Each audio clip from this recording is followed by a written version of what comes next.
Hey Scott here. Today we're working on a log splitter. A log splitter I've had here in the shop before. It's the one where I made a video of how to stop it from shutting down by adjusting the bypass valve, and I'll put a link to that video in the description. But today we're going to be working on something different. The owner did a little damage to it in his garage, moving some stuff around, and we'll show you what happened. Alright, so today we're working on this log splitter. The owner of this log splitter had it in his garage, and he decided to rearrange some things in his garage, including a lawn tractor with a bucket on it. And as he was moving the tractor around, he ended up hitting the carburetor on the engine of his log splitter with the bucket, and that's the result. So he started taking it apart, and let me show you what he ended up with. We got part of the air box here. He didn't lose the screws, air filter, but here's what broke. This piece here. Let me show you what that piece is. And so what is needed is this new intake tube for the carburetor. Now there's two different kinds for different Briggs engines. Make sure that you get the model number off your engine and get the right one, because they're not interchangeable. Alright, in order to access where we need to access under here, we first have to take this off of here, and there are 3 bolts that are 5/16 socket that need to be removed.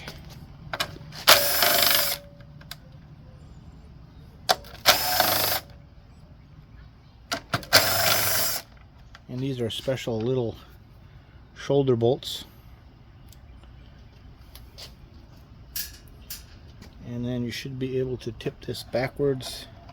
The fuel line is connected here, so careful of that in case it comes undone. In fact, we're going to take that off anyway, because this whole carburetor is going to be repositioned. I'll disconnect it here from the carburetor. I honestly didn't see if there's any fuel in the tank. Looks pretty dry. So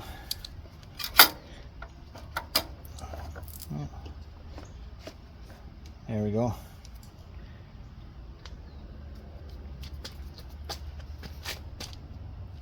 Now to get this whole thing off of here, we got a couple of 3/8 bolts on the front, and there's a couple in the back.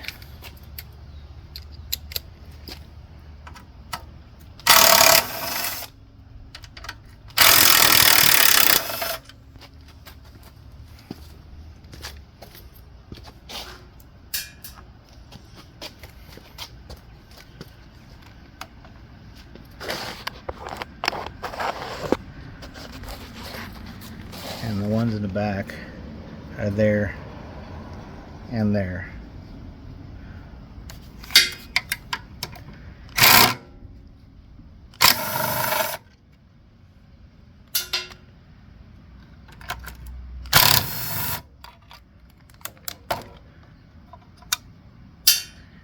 And then we have little, that one takes 5/16. I forget about that one earlier. This basically releases this dip tube for the oil.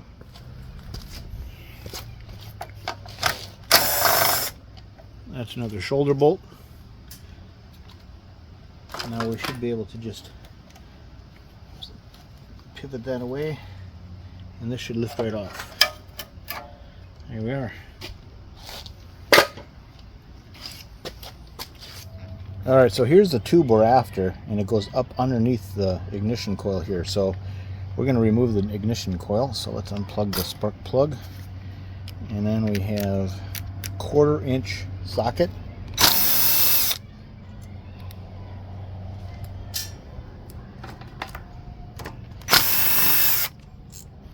Now we can just lift this out of the way.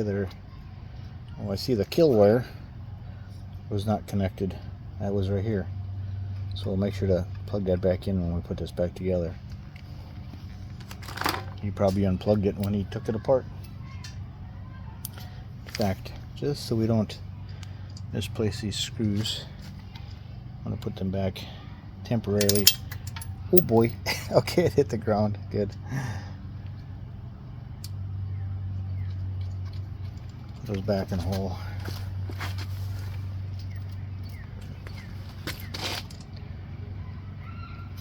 Now we're going to take this off.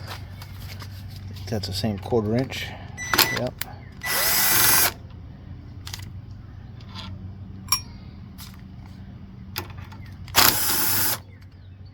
And let's be careful not to get any schmutz down in the hole there. I'm going to get a vacuum and clean that out before I go any further. Alright, so since the vacuum is missing, I'm just going to cover that up with my thumb.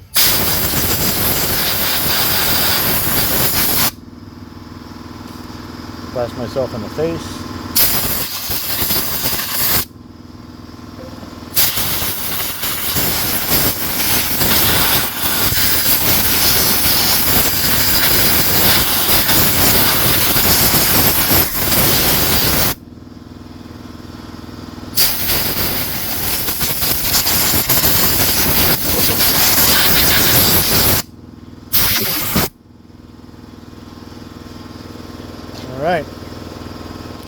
Alright, so the new tube does not come with new screws, so we'll have to use the same screws. And let's compare the two here.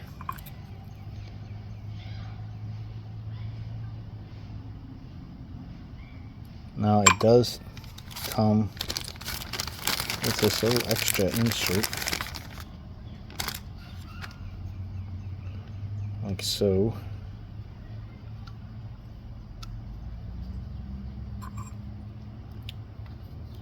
And this was in that one, so like so. Okay. It also came with a new gasket and some little washers, and what the washers are for, there's a certain model that you need these for spacers, and I don't think this needs that. Alright, the reason for these washers here, I believe, is in some cases you might have to add these washers to the ignition coil, so that the ignition coil doesn't sit down against this and rub on this. That's what that's for. Haven't needed to use those yet for this kind of repair.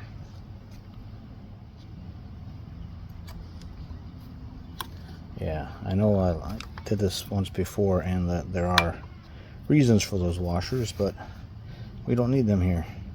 So it did come with a gasket, but I think I'm gonna cheat a little bit and use the old gasket because it's in really good shape. So let's just make sure that plastic piece stays in place.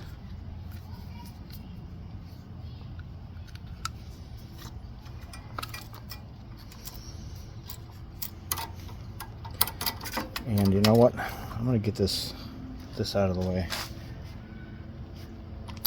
I think I see what he did. All right.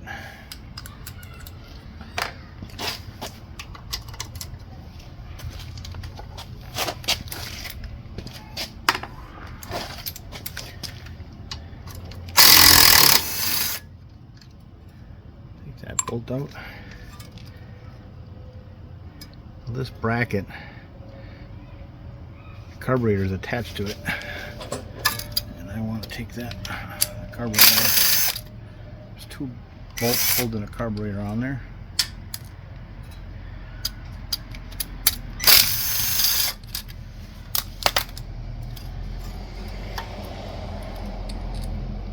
And there we go, I got the carburetor off.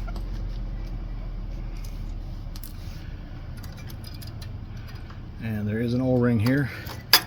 Usually the O-ring, you know, will go on the side of the carburetor. For now, you know, there's a piece of tin down here too that's all bent up. We'll see if we can line that up. Well, let's take this off of here for now.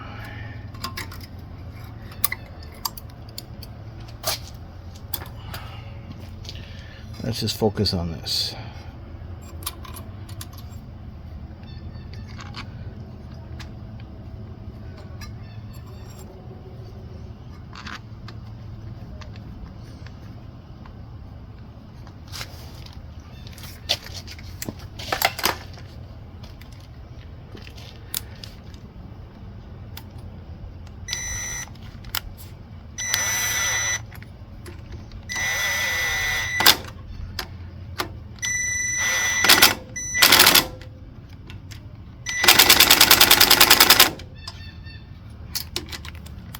Here, I'm gonna get a hand ratchet so I can feel how tight that is.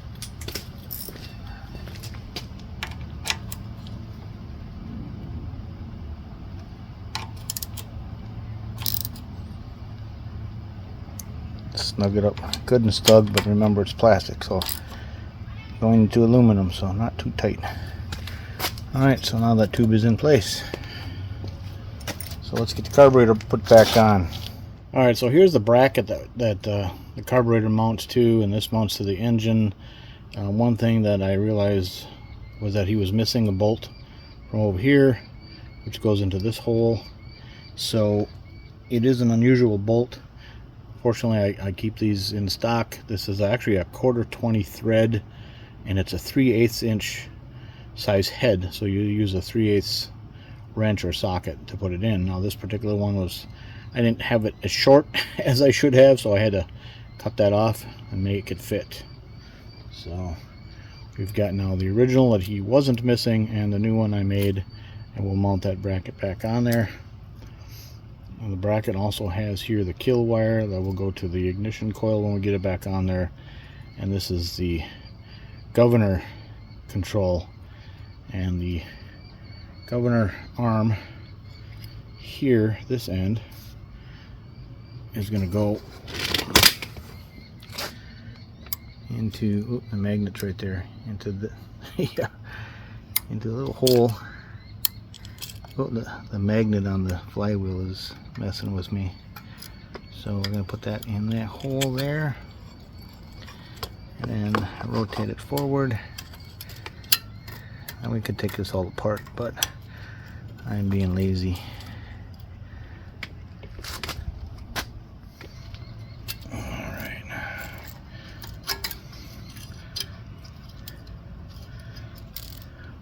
Alright, and this piece of linkage goes under the flywheel.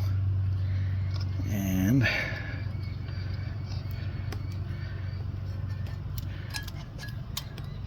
put this bracket, line up the holes here, and the tube comes out here. So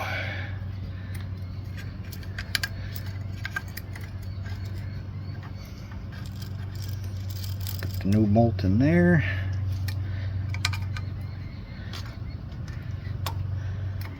Put the old bolt in there.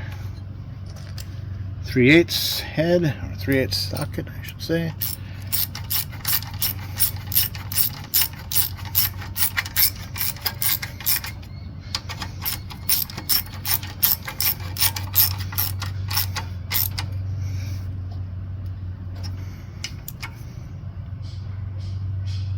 Good and snug. That O-ring that we found earlier, we're going to put that here on the end of the new tube.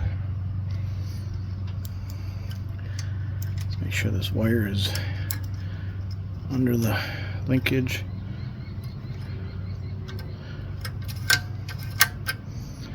And also this piece, this rubber tube, goes on this little breather here. Yeah, I think it's the long end, like so. Well, I could be wrong. We'll reverse it if need be. But now that bracket's back in place, I think we can put the ignition coil back on. Alright, so to put the ignition coil back on, we want to make sure that the magnet on the flywheel is over here somewhere, and we know that it is. And let's take these bolts out.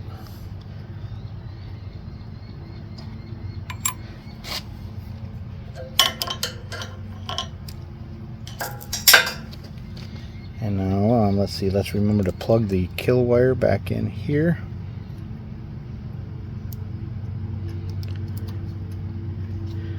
And then kind of set this in place. Start these skinny little bolts. We use a 1/4 inch socket.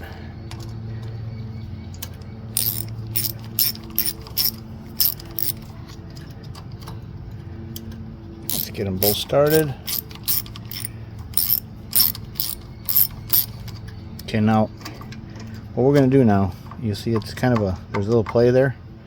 What we're going to do is we're going to pull it away from the flywheel, and we're going to tighten these down just snug. They don't have to be super tight, because we're going to set the gap.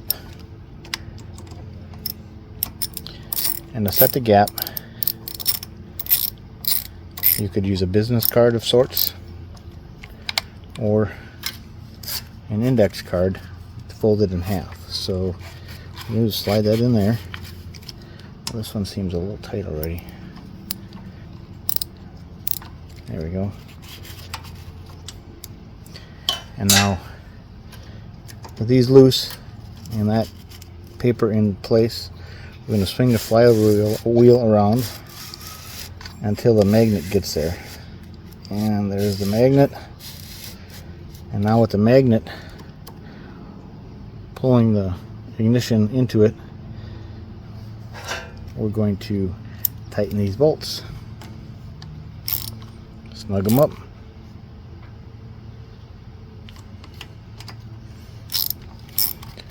Remember, it's just an aluminum, so don't kill it. And then you could keep turning it, and out comes the paper. And now you have properly gapped the ignition coil. So this, when the time comes, will be plugged back into the spark plug. We'll wait on that a little bit, and we'll get the carburetor mounted. Alright, now back down here by the carburetor, we've got our carburetor, and on the top of the carburetor we've got that little hole, and the linkage for the governor go in that hole like so, and then push the carburetor up against the tube, and there are the two bolts we took out, which are 3/8.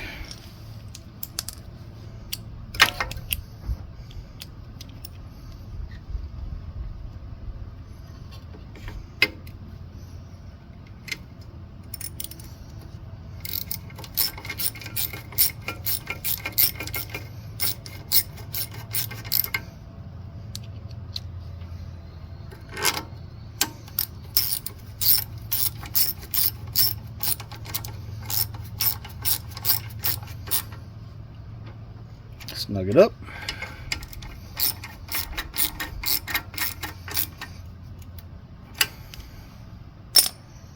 There we go.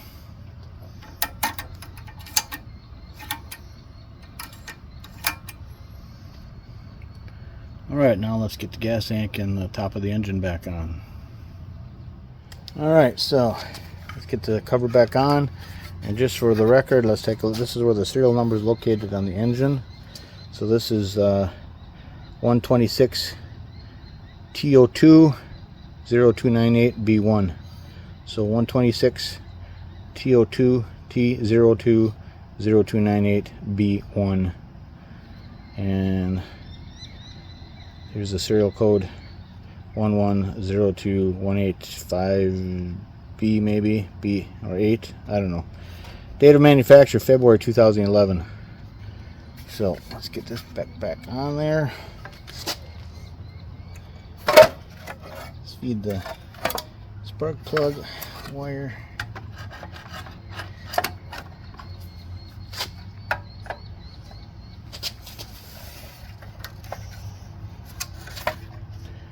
All right.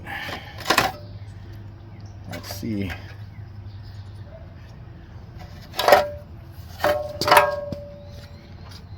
Turn this so the magnet is not interfering with our process here.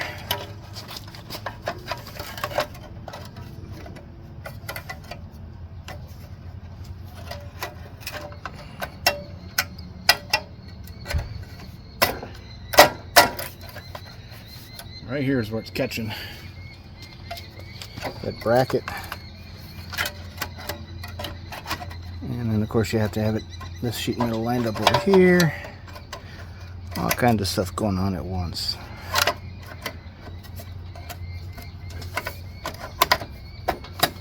Okay, it's down and back.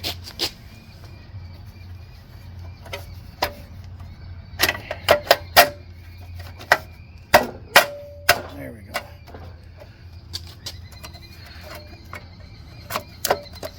There we go. Now all 4 holes, the 2 in the back, 2 in the front are lined up.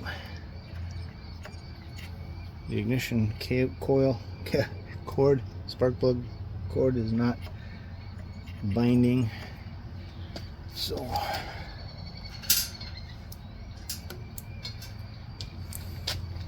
we've got the 4 bolts. We got 2 shorter ones, 2 longer ones.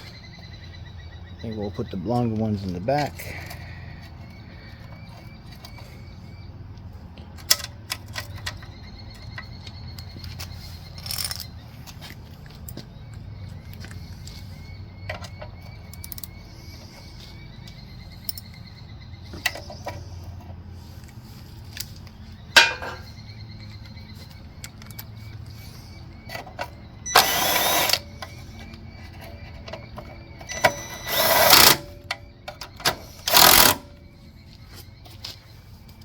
Shorter ones in the front.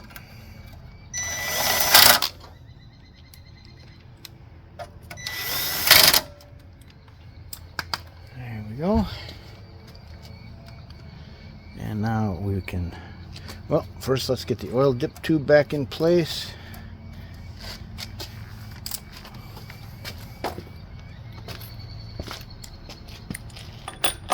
Get one of these little shoulder bolts with the 5/8 socket. 5/16, sorry, not 5/8.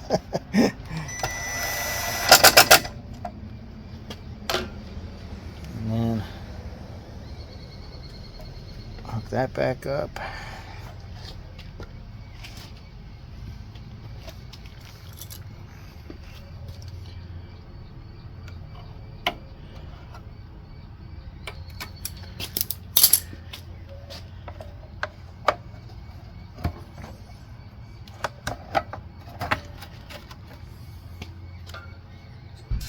And the other 3 shoulder bolts.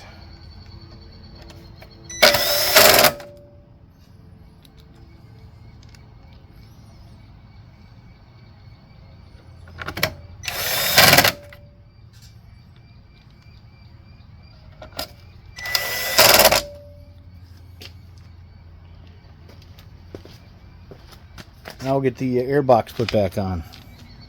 Alright, now I've got the air box here, and there's a gasket now that goes between the back of this and the carburetor, and you want to make sure that's in place because the primer bulb's here, and without this gasket in place the primer is not going to work. It only goes on one way. There's these tiny little tabs that stick out, and the gasket kind of presses onto those tabs. I got this upside down. There we go. See, all the holes line up. So you got a little tiny tab here, a little tiny tab here, a little tiny tab there. So make sure that's all lined up. And then this tube goes onto this tube. And you line it up with your carburetor. And you got the 2 screws that he took out.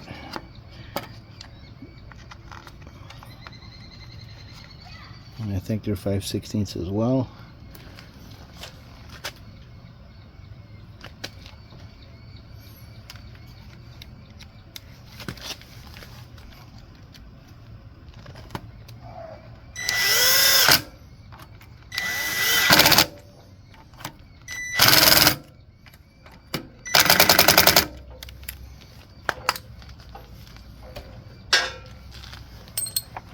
Just to make sure that they're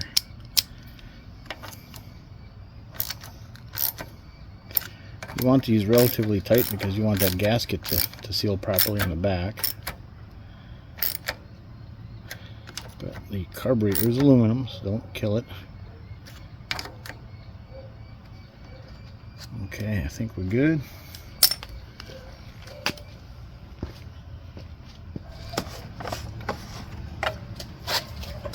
Put a little gas in there.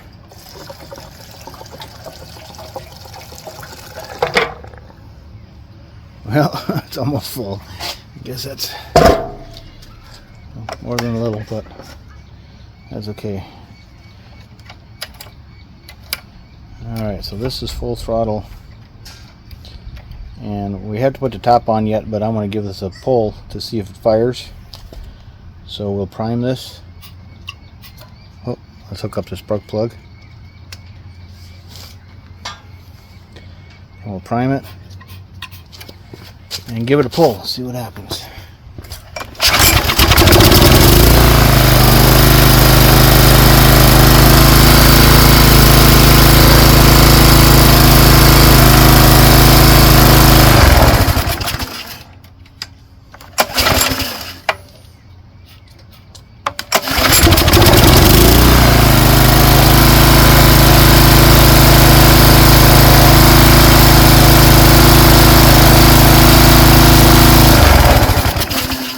Alright, that is what I like the sound of here. Now what we're going to do is we're going to put the cover back on. We'll put the air filter back in place. Again, we're with the 5/16 socket here.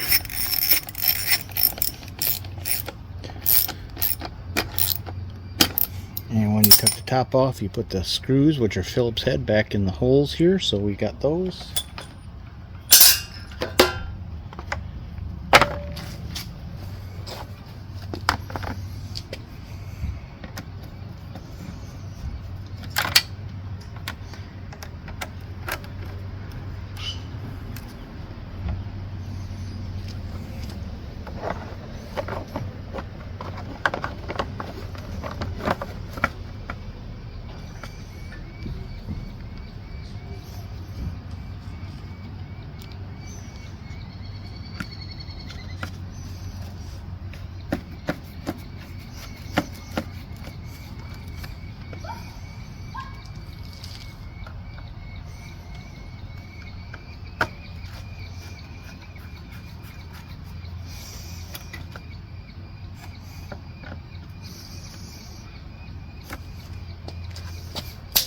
Alright, one more time for giggles.